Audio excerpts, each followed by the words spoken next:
Ce vendredi 7 juin s'est ouvert l'atelier de travail sur le forêt moderne en République démocratique du Congo et partout en Afrique centrale.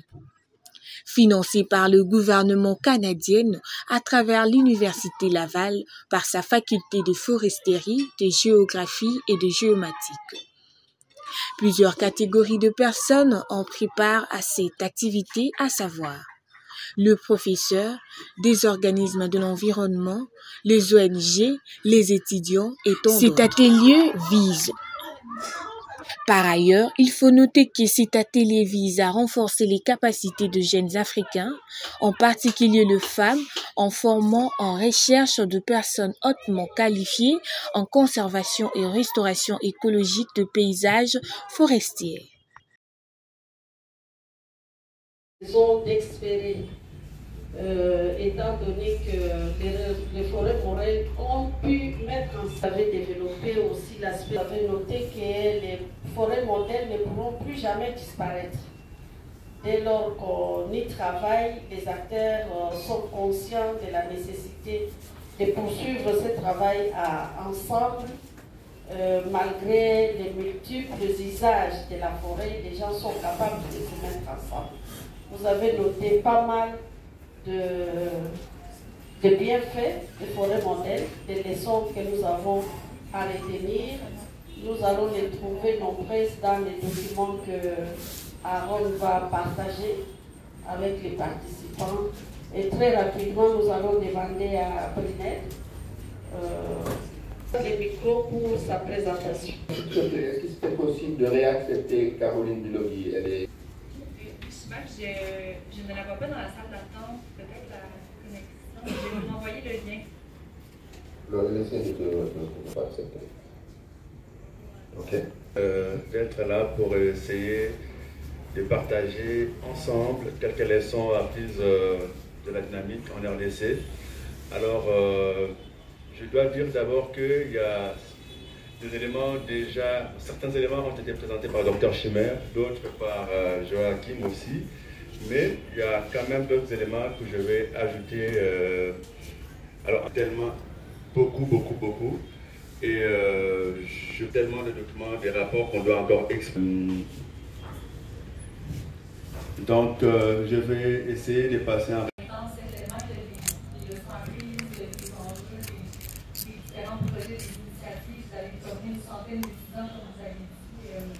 Donc, il y a vraiment beaucoup d'informations qui sont importantes de rassembler, de rendre accessible pour le public, d'informations dans leur communauté. On en a parlé certainement pour voir comment on mobilise ce savoir-là, comment on s'assure de le transmettre au public, aux étudiants et aux professeurs. À des fois, on va aller au-delà de projet, vraiment transmettre au public et aux communautés locales dans les différents pays. Merci, Chimère. Il y a d'autres questions avant que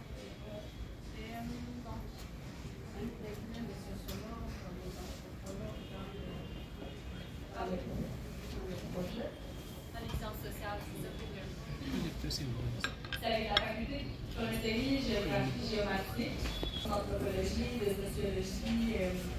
C'est sûr que la question, c'est de plus intégrer les sciences sociales dans les questions. Dans une certaine mesure, c'est déjà intégré. Parce que Michel Baudouin, il fait la foresterie.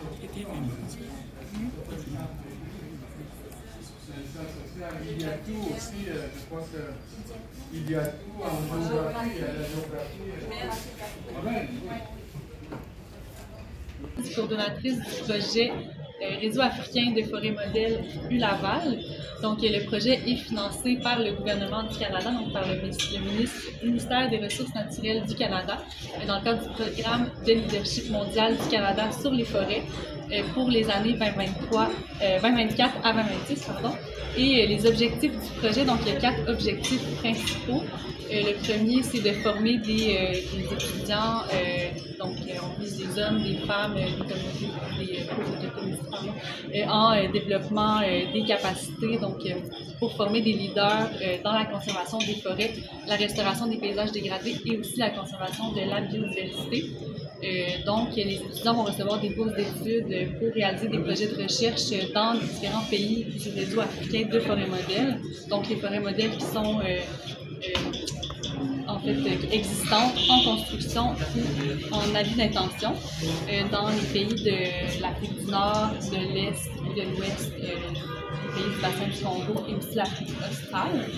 Il y a un deuxième objectif qui est de financer les projets de recherche, donc les professeurs qui encadrent les projets, l'achat de matériel scientifique et technique, l'acquisition de données pour la réalisation des projets sur le terrain.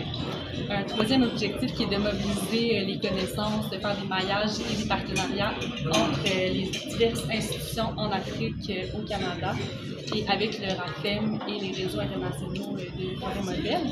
Et quatrième objectif est de promouvoir le leadership du Canada dans la gouvernance mondiale des forêts, puis de partager des connaissances scientifiques entre initiatives et partenaires.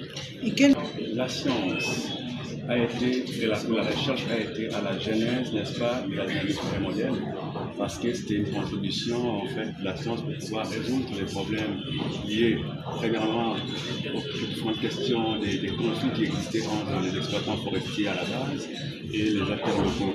Donc déjà pour comprendre la contribution donc, de ce que nous faisons comme tout en appui à la forêt modèle, c'est en quelque sorte que nous arrivons à pouvoir ressourcer la dynamique avec de nouvelles connaissances qui vont permettre aux forêts modèles, donc aux creuseurs de la forêt modèle, d'atteindre leurs objectifs, que ce soit en termes de mise en place de la jeune nappe exploitative ou en termes du développement de l'économie territoriale. Parce que nous sommes convaincus, et ça a été l'expérience de la FEM durant plusieurs années, qu'on ne peut pas mettre en place des cadres de gouvernance participative sans pour autant y injecter plus d'investissement en termes d'économie. Le forêt modèle, c'est en fait à la fois un outil qui rassemble les communautés locales, qui rassemble les décideurs politiques, qui rassemble les ONG, donc la société civile évidemment, qui rassemble les populations marginalisées, les populations autochtones, l'administration publique. C'est pourquoi tout à l'heure ce matin, je disais que le forêt modèle travaillait à l'interface sciences politiques et pratiques. Donc voilà, donc on touche un peu quasiment toutes les couches sociales, toutes les forces vives qui opèrent au niveau du territoire, y compris les secteurs privés, qu'on appelle généralement les grands acteurs, qui ont un grand pouvoir aussi en termes de catalysation du développement au niveau du territoire. Nathalie Carizet, je suis conseillère en développement de la recherche.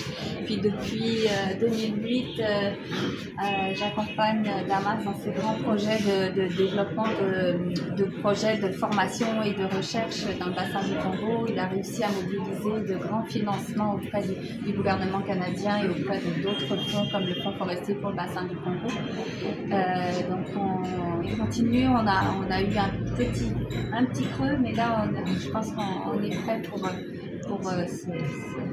trouver du financement intéressant et qu'on continue à contribuer à former des docteurs, des doctorants, des chercheurs, des professeurs et beaucoup d'acteurs aussi pour la société civile dans le bassin du Congo, au bénéfice des populations.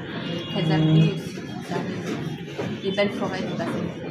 L'objectif en fait est de faire un peu un retour sur tous les projets mis ensemble dans le forêt modèle, RDC, Cameroun et beaucoup d'autres pays pour tirer des leçons de toutes ces expériences et voir comment donner des matières aux chercheurs qui devront maintenant approfondir certaines thématiques dans les cadres de la collaboration entre l'Université Laval, l'Université de Kinshasa et les autres universités de la sous-région de l'Afrique centrale. Les attentes, c'est surtout le renforcement des capacités, donc la formation de hauts cadres dans la gestion durable des forêts. Parce qu'en fait, forêt modèle, c'est un concept que les Canadiens ont apporté comme réponse à la grande problématique de la dégradation de l'environnement et du changement climatique. Et donc, l'apport de cet atelier, c'est les connaissances, les savoirs que nous allons ici partager au profit de futurs chercheurs, donc en maîtrise et au doctorat au niveau de l'Université Laval, qui va collaborer avec l'UNIKIN principalement et les autres universités. Et la RDC, c'est un pays qui a beaucoup de potentialités en ce qui concerne les ressources naturelles, mais il y a des populations qui vivent autour de ces ressources naturelles. L'idéal serait que les populations qui vivent autour de ces ressources naturelles puissent en bénéficier. Pour cela, il faut le mettre ensemble et développer des activités qui peuvent faire que leurs conditions de vie soient un peu améliorées. C'est dans ce sens-là que le projet Forêt Modèle vient intervenir pour gérer les ressources naturelles de façon durable, mais aussi pour accompagner les communautés à pouvoir atteindre leurs objectifs. D'abord, il faut comprendre que les forêts modèles sont d'abord une dynamique sociale.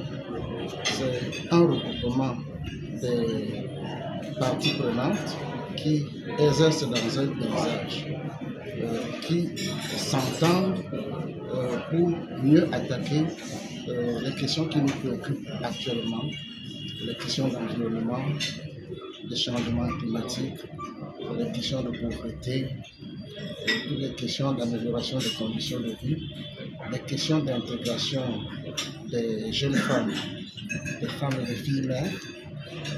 Vous savez que cette catégorie de personnes, en particulier les filles mères, font face à beaucoup de problèmes, parfois abandonnées à elles-mêmes pour l'encadrement des enfants.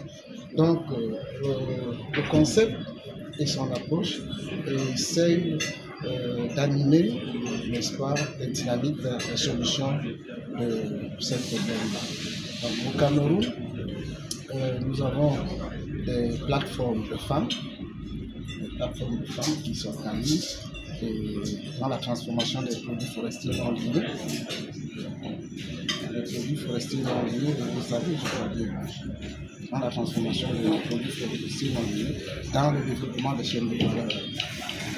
Nous encadrons toute catégorie d'élèves à partir de l'école primaire parce qu'il faut apporter l'information dès le bas âge. Nous, pendant notre génération, nous n'avons pas été bien encadrés. C'est ce qui a fait en sorte que la forêt est détruite parce qu'on n'a pas eu de bonnes informations comment bien gérer les forêts. Et c'est pourquoi nous encourageons les enfants dès l'école maternelle qu'ils apprennent l'importance et l'utilisation des arbres.